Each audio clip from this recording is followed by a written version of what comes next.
Les douanes ivoiriennes veulent renforcer la compétitivité de l'économie nationale. Elles recommandent la main levée rapide des marchandises dans les ports. Dans cette édition, nous allons également nous plonger dans l'histoire du peuple baoulé à travers une œuvre de Ernest Kwame, conseiller du roi de Sakassou. Enfin, au Nigeria, nouveau carnage attribué à la secte Boko Haram, près de 150 morts le 1er juillet dernier dans le nord-est du pays. Madame, Monsieur, bonsoir. Je vous le disais, les douanes ivoiriennes s'investissent dans l'amélioration des performances économiques du pays. Et pour atteindre cet objectif, elles envisagent une réduction du temps de dédouanement des marchandises dans les ports. Une étude réalisée par l'Observatoire de la célérité des opérations de dédouanement recommande en effet un délai moyen de 10 jours. Les explications de Serge Coléa. Les procédures de dédouanement des marchandises dans les ports ivoiriens connaissent parfois des délais longs. Le temps nécessaire à la main levée des marchandises peut aller jusqu'à 1 mois, voire plus, de l'arrivée du navire à la sortie du port.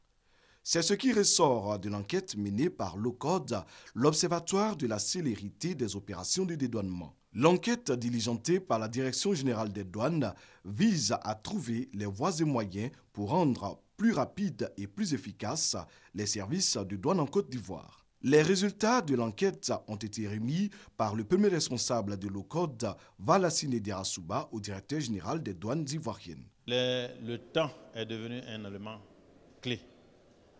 Plus les marchandises sont enlevées rapidement, plus les recettes aussi sont collectées dans des délais raisonnables. Et c'est la compétitivité du port qui s'en trouve renforcée.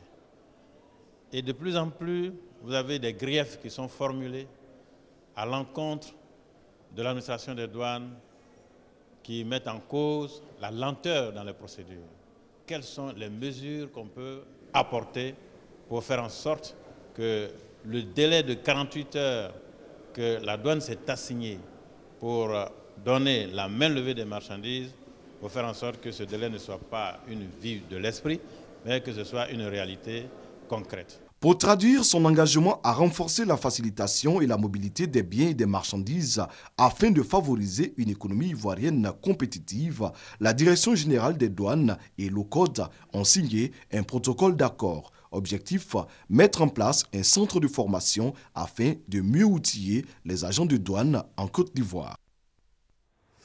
Revenons sur la 12e édition de la Journée du communicateur. L'événement célébré hier à l'Institut des sciences et techniques de la communication se veut le couronnement de la phase pratique de la formation dispensée aux étudiants.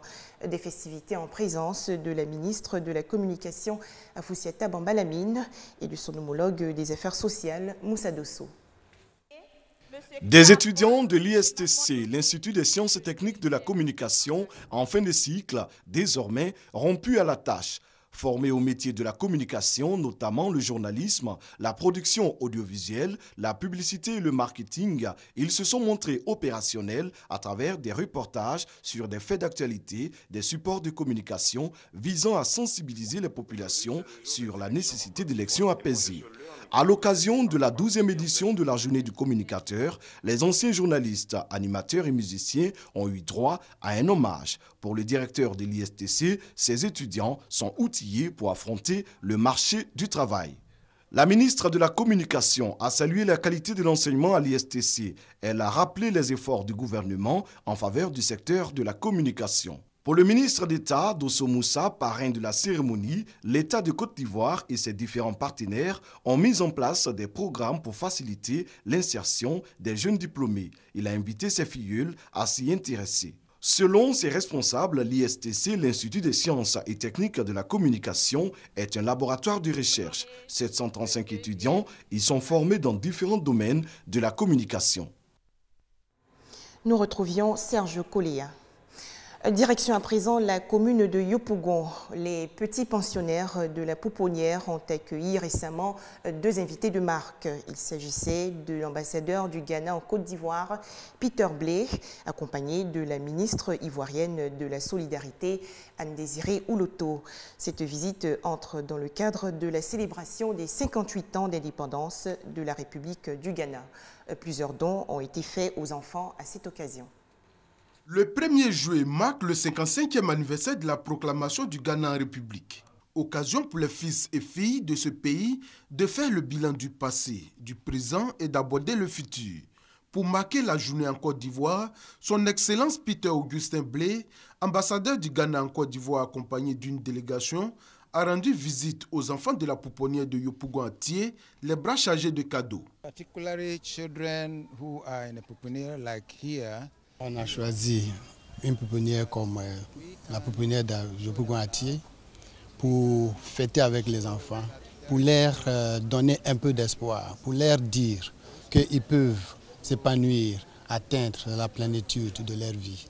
En plus des cadeaux, plusieurs dons ont été offerts aux pensionnaires. Il s'agit de vivres et de non-vivres. La remise symbolique s'est faite en présence de la ministre de la Solidarité, de la Famille, de la Femme et de l'Enfant. Elle a invité les responsables de cette structure à en faire bon usage. Je suis particulièrement touchée par cet acte de grande portée humanitaire. Comme dans un élan de solidarité, c'est ensemble que nous pouvons surmonter tous les obstacles de la vie. De simples mots n'ont pas suffi aux bénéficiaires pour dire merci à l'ambassadeur et à sa délégation. Maman Ouloto, papa ambassadeur, je vous dis merci avec mes amis de nous avoir visités.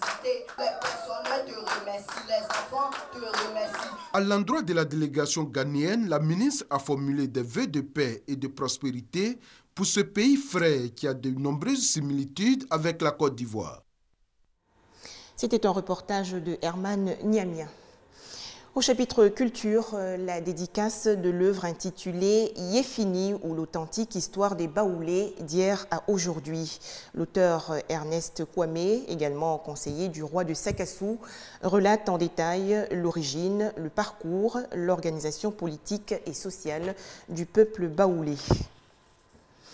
Encore des violences au Nigeria. Près de 150 personnes ont été tuées le 1er juillet dernier dans 3 attaques perpétrées par des membres présumés de Boko Haram dans le nord-est du pays. Le président nigérian Muhammadu Buhari plaide aujourd'hui pour la formation d'une coalition internationale contre la secte islamiste. La communauté est-africaine au chevet du Burundi, la Tanzanie, le Rwanda, l'Ouganda et le Kenya vont tenter le 6 juillet prochain de dénouer la crise politique burundaise, une semaine après des élections boycottées par l'opposition et décriées par la communauté internationale. Les Nations Unies confirment aujourd'hui l'explosion de l'immigration clandestine, plus 83% au premier semestre 2015 par rapport au même semestre en 2014. L'agence onusienne prévoit une augmentation de ces chiffres. Mais la crise de l'immigration clandestine n'affecte pas la solidarité de certaines populations européennes envers les migrants. À l'exemple de la commune de Sardaigne en Italie qui est venue au secours de 90 migrants originaires du Nigeria et de la Sierra Leone. Des usines à l'arrêt depuis des années, un taux de chômage chez les jeunes qui frôle les 75%. Carbonio Iglesias en Sardaigne figure parmi les provinces les plus pauvres d'Italie. Et pourtant, quand il a fallu venir en aide fin mai à une petite centaine de migrants arrivés par bateau depuis la Libye, les habitants de Carbonia ont tous répondu présents. Ce qu'il s'est passé les 2-3 jours suivants est difficile à décrire. Ça n'a pas été difficile du tout d'accueillir ces réfugiés finalement. La vraie difficulté, ça a été d'accueillir les très nombreux bénévoles. Des familles, des enfants et des femmes seuls, provenant de Sierra Leone, du Nigeria ou encore de Guinée-Conakry, ont trouvé refuge ici dans cet ancien centre de formation, fermé depuis longtemps. Rosaline est enceinte de 5 mois. À 32 ans, cette Nigériane est déjà veuve. Son mari est mort pendant leur traversée de la Méditerranée. Lorsque Boko Haram a bombardé mon magasin, mon mari et moi sommes partis pour la Libye. Lorsque nous sommes arrivés là-bas, mon mari a trouvé du travail en tant que plâtrier. Mais un jour, quand il rentrait du travail, la police l'a arrêté, a pris son passeport et l'a emprisonné. Il a passé 10 mois détenu. Lamine, lui, a quitté la Sierra Leone. Pauvreté, épidémie d'Ebola, il rêvait d'une meilleure vie en Italie. La dure réalité l'a bien vite rattrapé. Depuis que nous sommes arrivés ici, nous nous sommes reposés 5 jours. Et après ça, nous sommes allés partout, mais pas de travail. Mais les grandes villes du nord de l'Italie les plus riches sont catégoriques. Plus question d'accueillir de nouveaux migrants. Au sud, l'aide continue malgré une situation économique très défavorable.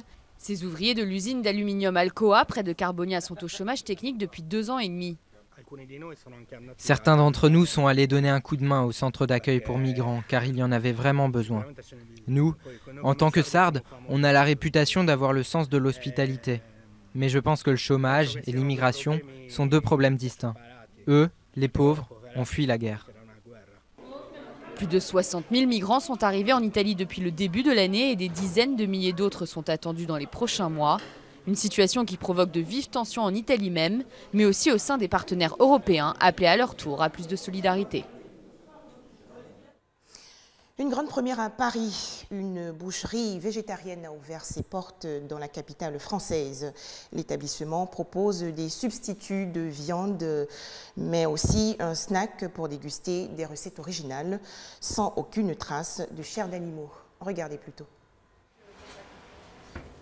Il est midi, Valérian, le chef de ce restaurant végétarien, se met au fourneau. Au menu, hamburger. Mais attention, ce steak ne contient pas un seul morceau de viande. Il est obtenu grâce à un mélange de soja, froment et pois. Aujourd'hui, la viande, on ne sait pas ce qu'on mange. Un coup, on nous dit tiens, c'est du bœuf, et en fait, on se rend compte qu'il y a plein de conneries à l'intérieur. Donc là, au moins, je suis sûr de ce que je vais avoir à manger. Je retrouve ce petit goût de... Je sais pas, c'est un bœuf, tu sais, c'est un peu fumé, c'est bon, quoi. Du bœuf, du poulet, mais aussi du porc. Voilà pourquoi ce commerce s'est autoproclamé boucherie végétarienne. Un concept nouveau en France, mais déjà largement adopté aux Pays-Bas. Les produits sont obtenus à partir d'une pâte végétale portée à moins 30 degrés avant d'être compressée pour lui donner la consistance de la viande. Une offre destinée aux végétariens, mais aussi aux flexitariens, des carnivores qui souhaitent réduire leur consommation de viande. Si vous voulez, et c'est mon cas, en consommer une fois par quinzaine et le reste remplacé par des substituts de viande, c'est possible. Et si vous ne pouvez pas vous passer de la viande, au moins, réduisez la viande à 2 à 3 fois par semaine. Et déjà, vous aurez fait un effort immense pour réduire la production de gaz à effet de serre. Ces produits, appelés aussi simili carne, ne sont pas aussi riches que de la viande, mais pour cette association de végétariens, ils répondent aux besoins de l'organisme. Du point de vue des protéines, une personne qui décide de se nourrir uniquement de simili carne, par exemple de simili carne à base de soja, va avoir un apport protéique tout à fait satisfaisant puisque le soja est une protéine végétale de très bonne qualité qui contient tout ce qu'il faut. Certaines enseignes de la grande distribution commencent elles aussi à commercialiser cette viande 100% végétale. Le syndicat des bouchers de France n'a pas souhaité réagir au développement de cette nouvelle tendance.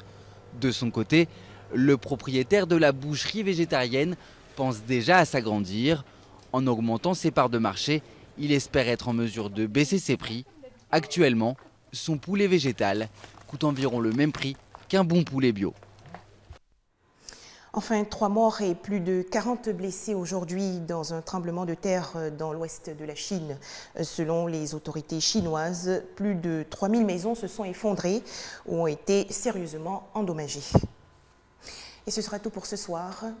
Très bonne soirée à tous sur RTI2.